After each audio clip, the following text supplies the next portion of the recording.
to my podcast on real relationships. My name is Sophie Passon, and I am a relationship expert, international speaker, and best-selling author of the book Your Other Half. I decided to start this podcast because, in my opinion, relationships are currently not being portrayed as what they really are. Whether you're watching the news, TV, social media, the perception given to people is wrong. And my aim is to talk about what happens in the real world, talk about real stories, and listen to what real people think, do, or go through, as opposed to creating expectations of something that doesn't actually exist. I may not agree with everything that is said by my guests, but it is their chance to express their opinions and their stories. So here today we have Sonnet Daymont.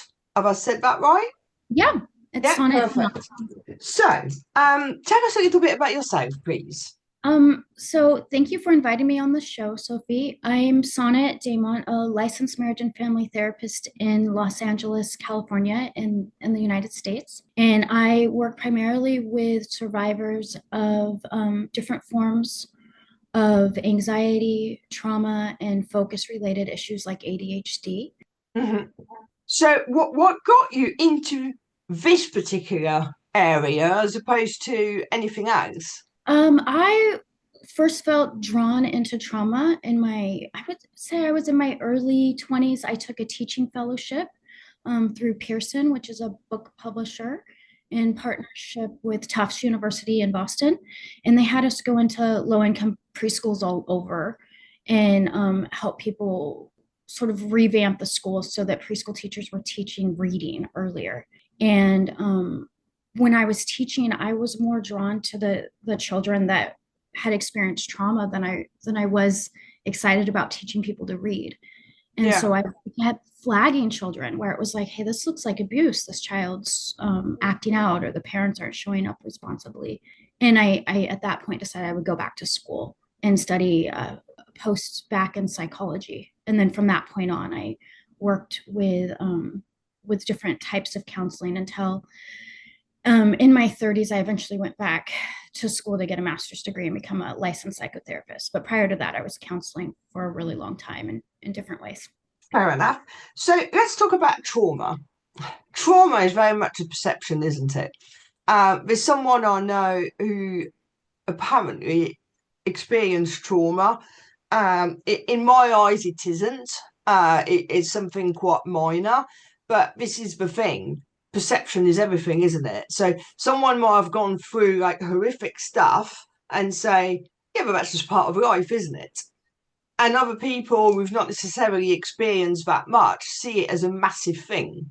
I see what you're saying, that there's almost like an internal sensitivity to Yeah, how yeah, a trauma will impact us or not. And then there's also this added layer of how consciously are we paying attention to what's happening? And if we shove it down, is it going to come back and get us later? So, how do we sort of accurately and consciously engage with our experiences and make meaning of them in real time?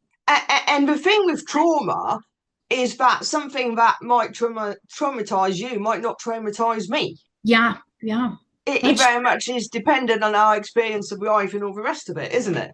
and organizational skills, Yeah, I yeah, think, yeah, how we internally look at things, make time to feel them, and then how we organize them and make meaning. Yeah. yeah. And that's the word, is meaning. Something happened this weekend just gone, and my reaction to it, I'm quite emotional. I'm an empath, so I feel things, and I really took it to heart, quite literally, where somebody else who was also in the thing was like, oh, water off a duck's back, it doesn't matter. You haven't done anything wrong. I haven't done anything wrong, so it's all good.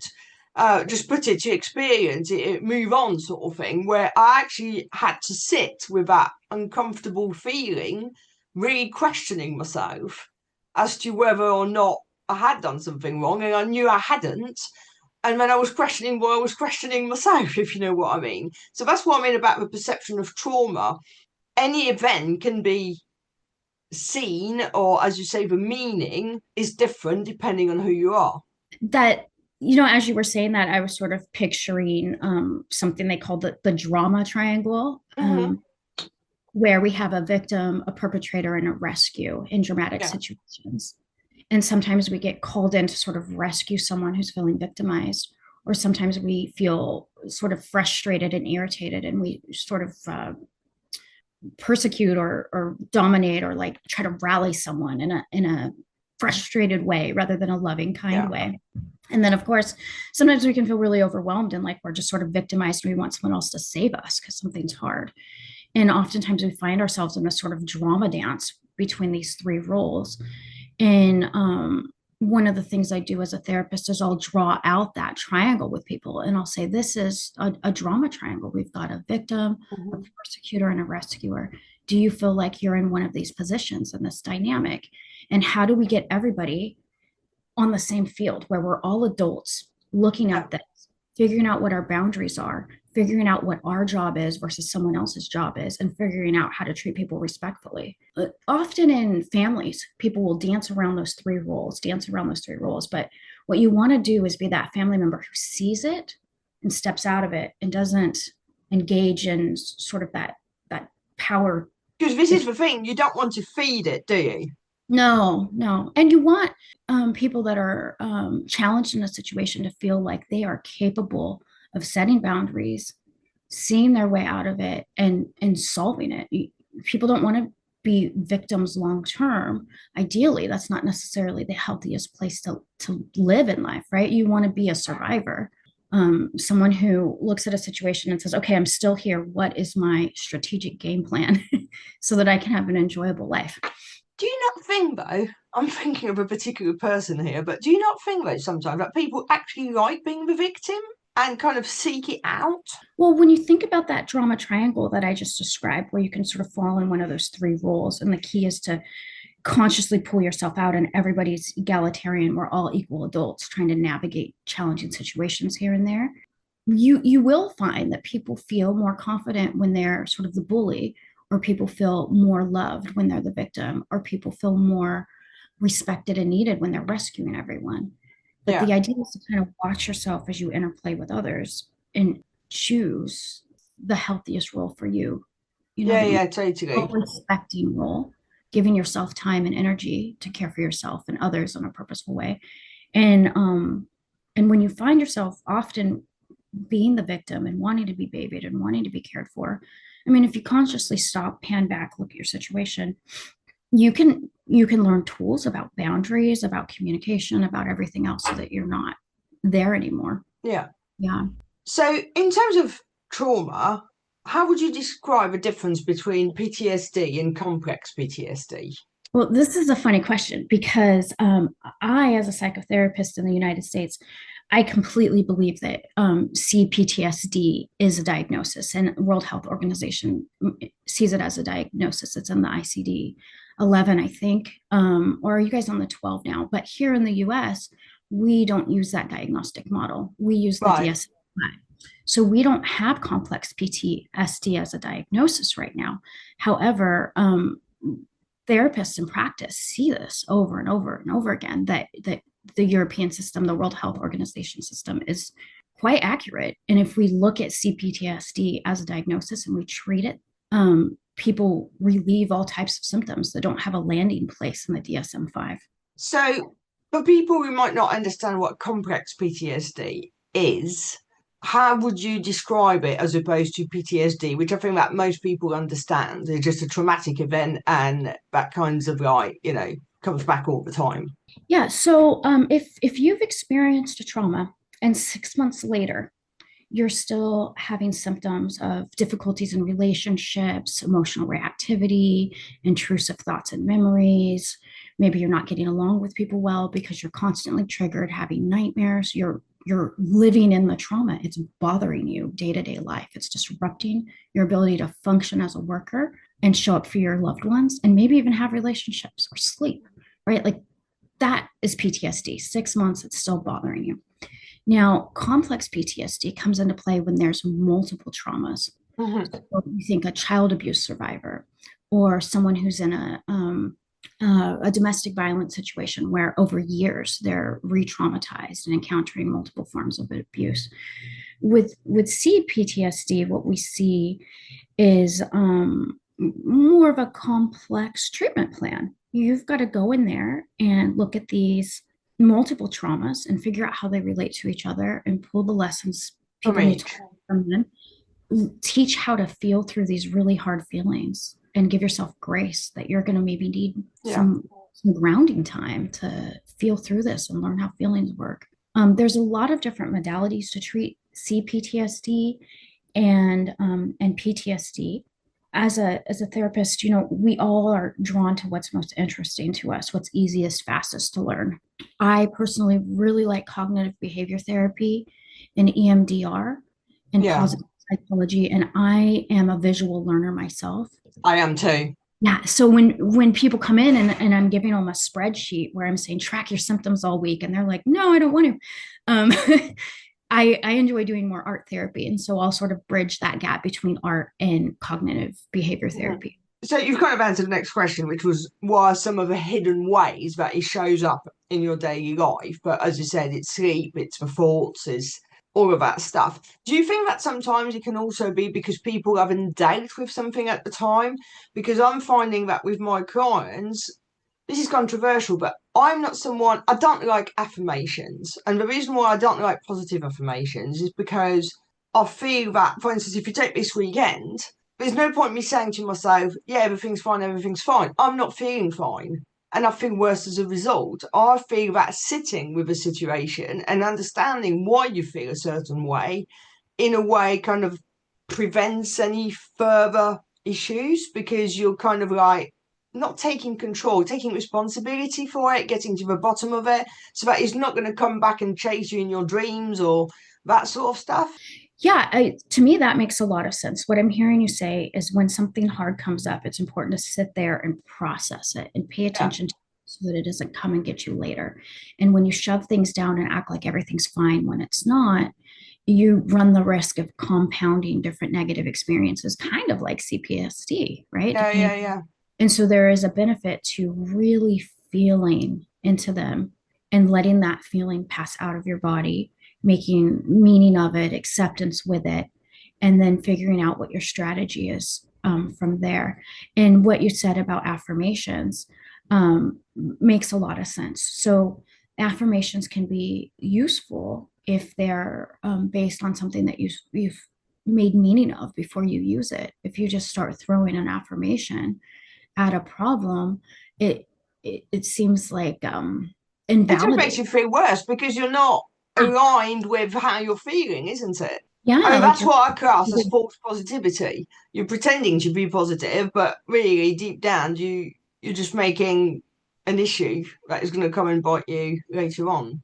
yeah, that makes a lot of sense. I mean, sometimes affirmations can be really helpful for overcoming abuse and negative messaging, but Yeah, you need to get in there and but I figure think it out. depends on the circumstances, doesn't it? Really? Yeah, it takes more work. Like you don't just Yeah. think of what's the opposite of this. You have to figure out what the meaning is and why it's the opposite of that, so you actually believe it. And I think the key word here is meaning. I just find, as you progress in your own life, and I started doing what I do about 12 years ago now, but I mainly use neurolinguistic programming, but I find that actually the word meaning is so key in so many different aspects. Is the meaning, the weight of outcome, all of these things are what actually matters to the person, but it's all unconscious. Yeah, until you put that energy in, right? You put Yeah. that energy into finding it in your body, journaling, articulating it to yourself, and then figuring out,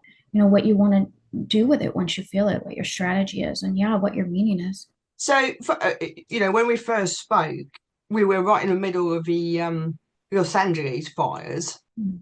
Obviously, that was like a couple of weeks ago now, but there will have been a lot of trauma experienced by the people who lost their homes, obviously, who lost their lives, or knowing people who lost their lives, but also I think people who don't know anybody who's lost their home or their lives, but just the fact that it happened, or they could see the smoke or whatever it is. Again, we go back to a perception. You can put yourself in someone else's shoes, thinking, "Oh Jesus Christ, what would it be if it was me?" Yeah, so I'm here in South Pasadena today in my office, and so I am a short drive from Altadena, which is where the majority of people who lost their lives in the fires are Hmm. based. And a lot of people in this community have lost their homes. It has disrupted businesses, it's disrupted schools, just the air we breathe. It's been incredibly challenging for everyone. And this is absolutely like an echo anxiety or an echo trauma, right?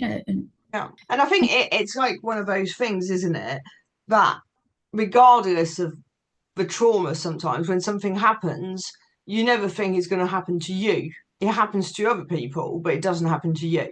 Yeah, and if we look at there's sort of predictive fire maps, and they can predict the percentage of likelihood that a home will experience fire in Los Angeles.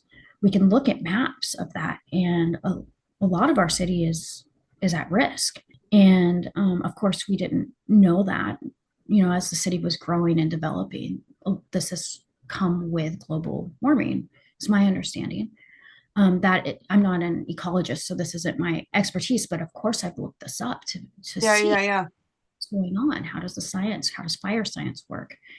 And no one thinks it will happen to them. It shouldn't happen to us. There are ways in which we can start navigating this and preventing this.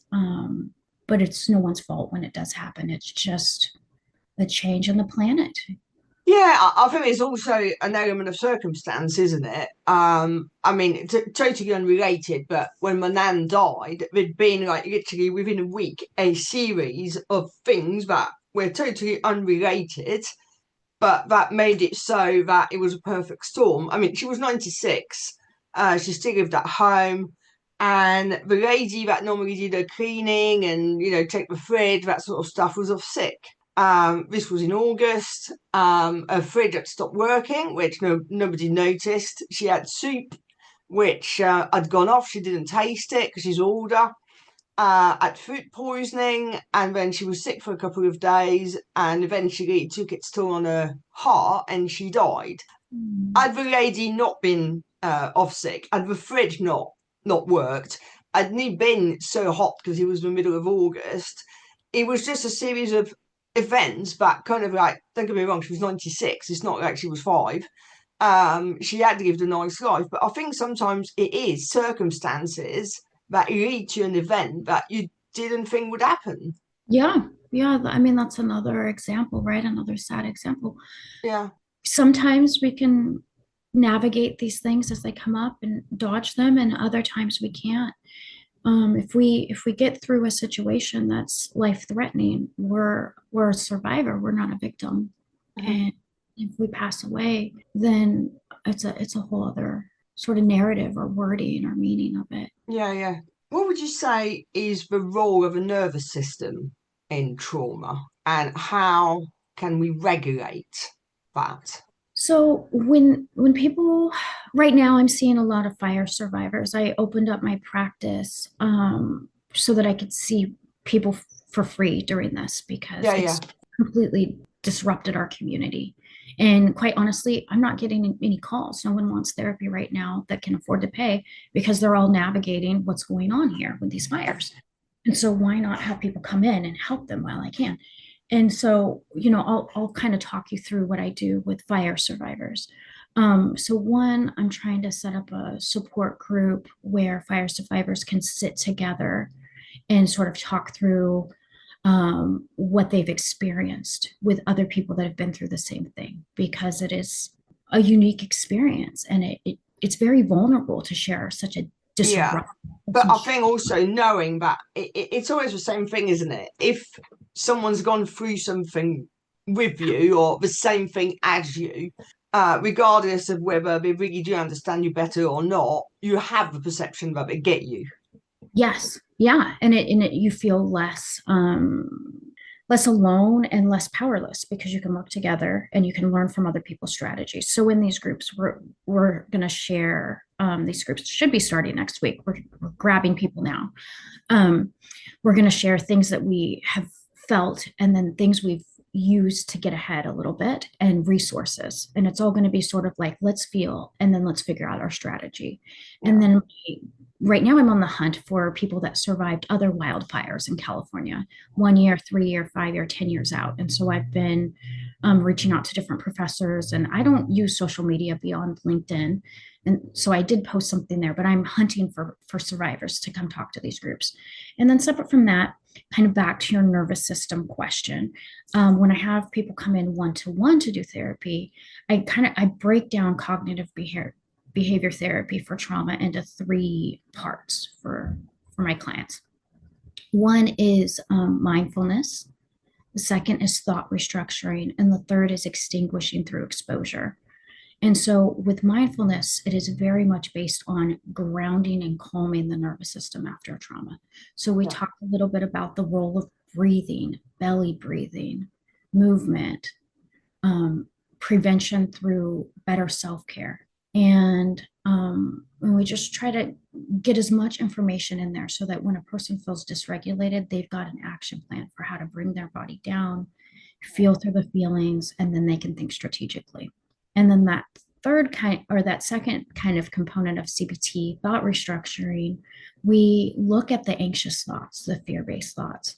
Sometimes when we have an anxious fear-based thought, especially after a trauma, like a lot of it's true, but sometimes it's not all true. And we're just so Yeah. hypervigilant trying to stay alive and stay safe that we're making rash, fast decisions.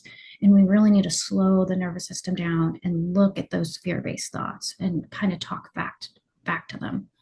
And cognitive behavior therapy, and you may know this doing coaching, what they call cognitive distortions. So there's really every textbook will kind of name a different amount, but there's Yeah. several human thought distortions that come into play. And you can look at them, learn about them, and then when our minds engage in them, we can go, oh, wait a minute, am I black and white thinking? Or is every bumblebee going to sting me and I need to run? No, there's a bumblebee by the bush. I can chill and walk by the bush. Yeah, Yeah. yeah, yeah. Yeah. Yeah, with NLP, they talk about generalization. Like, for Mhm. instance, in dating, all men are bad, Yeah. really. Not all men are bad. Then you've got the deletion, where you're not even like, can't comprehend that, delete it. And then, as you said, the distortion. Yeah. Yeah. And then that third part is extinguishing through exposure, which I imagine you do with dating coaching too, right? If you think all men are bad, well, then you practice going on some dates and you start learning about boundaries and reading red flags and cues. The reality is, there are people sort of back to that drama triangle, See, right? but Stop on that. interestingly, I don't. I personally feel that the reason why someone's single and can't meet anybody is because of something that happened in the past. So what I do with them is, as I found out recently, because three people said it in 1 week, is extremely deep. I just go back to the past because I genuinely believe that the answers are in the past. They're not now, they're not in the future. You deal with the past and then you can move forward, because it's not about removing the negative memories, removing all the negative feelings that are associated with it. I can see that playing out, especially if people are having challenges trusting today, like what has happened in the past that's kind of jammed you up where you can't have a normal, healthy relationship or feel confident or excited or enjoy relationships. Sometimes it's even the relationship with their parents or something that happened in childhood. Sometimes, but there are people too, we're all so different, that are more introverted and connected Yeah, yeah, yeah. ways, right? And so if you are a more introverted person and you don't want the same type of intimacy as the average person, if you can feel into that, sort of name it, identify it, and then communicate it when you get to know people, you'll find somebody who is similarly introverted or similarly valued, I guess, right? I would imagine a lot of your work has to do with values and helping people identify. Values, but also life vision. Because a lot of people, I think it's a thing that I saw when I used to do events for single people. And, when you're in your 20s, really, what are you looking at? The gene pool and the wedding photos. I don't think people really think about, what do I want to do when I retire with this person? Mm, And actually, I know that no one in their 20s is ever going to think that, but that's kind of a question you need to ask yourself. Are we actually going to grow together in the same direction? Do we have the same values? Do we have the same sort of interests? And also, right, I don't mean interest as like you can't do everything together, but can you regroup? can you communicate properly as opposed to just the superficial stuff, I suppose. Yeah, yeah. I mean, it's tough here in the US. We have a 50% divorce rate for first marriages and Yeah, 70% for second marriages, which is it's wild. These are really yeah, high. yeah, yeah. And hopefully yours are lower. I have not looked it up. What I think about when I work with people who come in for relational trauma is how do they sort of ground and figure out their past, like you're Hmm. doing, but then also, how do they communicate what they need with the people they're with and figure out if they're a good team. Yeah, And life comes in and things change us. You don't really know how someone's going to react to a major event like a wildfire, yeah, or yeah, if you're going to come together as a team until you have a couple of those. So when people do get married really, really early, they don't really know. Like, you know, yeah, you can go play paintball and do some scavenger hunts and stuff, but you're not going to know how you react to a real trauma and if you're a good team until you get there.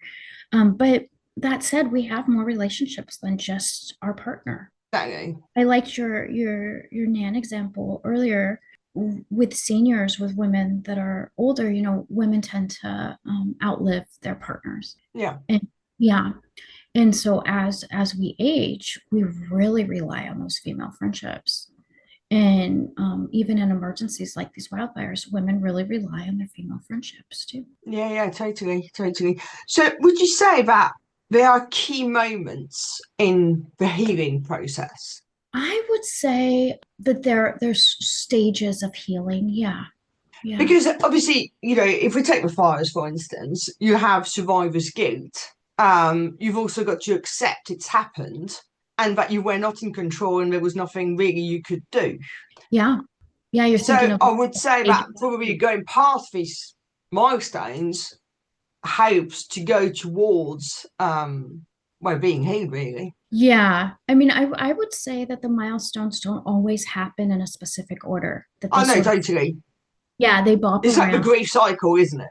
Yeah, yeah, and then we'll kind of ruminate into the bargaining where we'll go back in time, and if we start fantasizing about what we could have done different, or that's where survivor's guilt tends to come in. Oh, if I had done this different, and in those moments when we're thinking, oh, if I had done this different, we're not in the present reality that like, no, this has happened, and so how do you grab consciousness in those moments and say, you know what, this really happened, Yeah. and now I need to figure out how to feel it, let it out of my body, and come up with my strategy.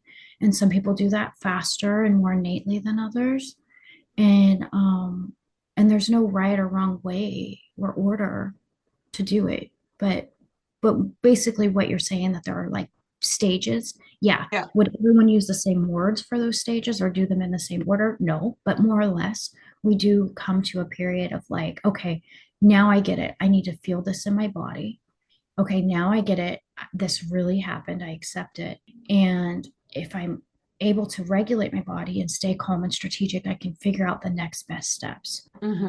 See, I find it like I do use myself as an example a lot because, you know, I enjoy what I do as a job, and as a result, I enjoy also kind of studying myself.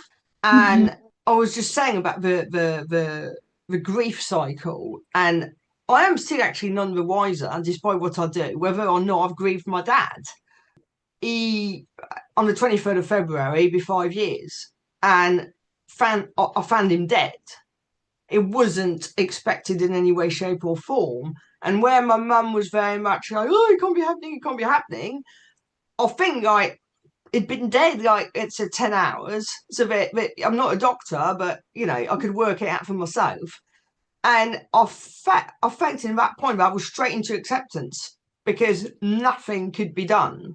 And I don't think I've gone through any of a normal kind of grieving. I thought, oh, because I ended up having to manage his business and stuff like that. I thought, oh, when I sell it, then the grief is going to come. When this happens, then the grief is going to come. And it just hasn't. And I just don't understand why I went straight into acceptance because I suppose I could see nothing could be done. I have no idea. Yeah. Well, I'm sure that that enabled you to get those hard tasks done, and it was useful for you in that moment. But with grief and trauma, and I'm sure you know this just watching yourself, right? All the insights of Mm, life. But as we enter different life stages, these experiences mean something different to us. So yeah, you get into your 50s, 60s, 70s, it means something different not to have a dad, or to sort of make meaning of what happens after we leave. yeah. And if you want to feel those things more deeply when you get a little older, you can sit there with your journal, or you could just sit next to the beach and just find the sadness in your body and just sit with it till it lifts, and then pay attention to how your thinking changes once it lifts. Yeah, I mean, for me, I actually still feel like he's with me, and I think that could also be why I've not. You could argue that I've reacted when my cat died, which I thought, oh, maybe this is like kind of a transfer of grief. But yeah, I don't know. One of the questions I did have though is, we see often trauma as a one-off event. What would you say when you have a series of events that happened over a number of years and keep on coming, and when you think you're going back up, you go back down again, and then, do you know what I mean? And there's just a series of things. Can that become trauma because of a repetition of it?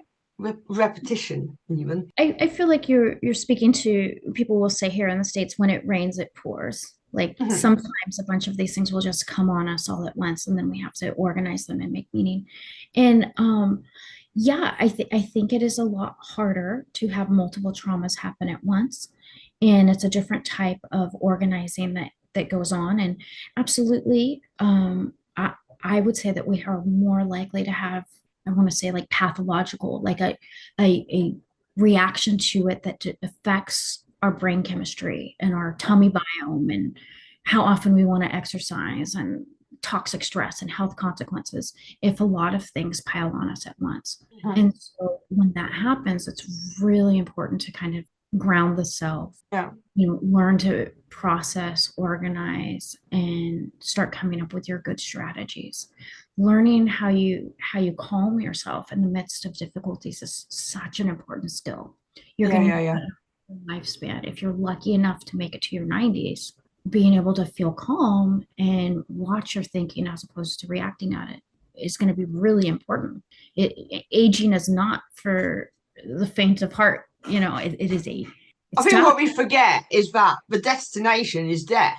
The rest of it is the journey and the lessons, isn't it? Yeah, yeah. We don't really know what death is like till we get there. Exactly, exactly. So, unfortunately, we're getting towards the end of our time together. So, what pearl of wisdom could you leave us with? In regards to trauma, I think as you and I've been talking today, the thing that sort of came up multiple times was the importance of making meaning, and the importance of figuring out how to calm and regulate yourself so that you can watch your thinking and be slow and strategic as you're coming out of something hard or making meaning of something hard. And that is the thing, isn't it? It's self-talk. We can really destroy ourselves with that. Yeah, yeah.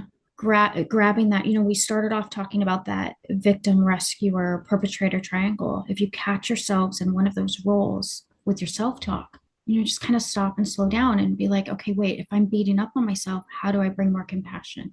If I'm being a victim of myself, how do I see myself more as a survivor and pull on my strengths? Yeah. Right, Sonnet, thank you so much. That's all we've got time for today. And for everybody else, if you enjoyed the show, then please subscribe, leave us a review, and come back for the next episode. Thank you.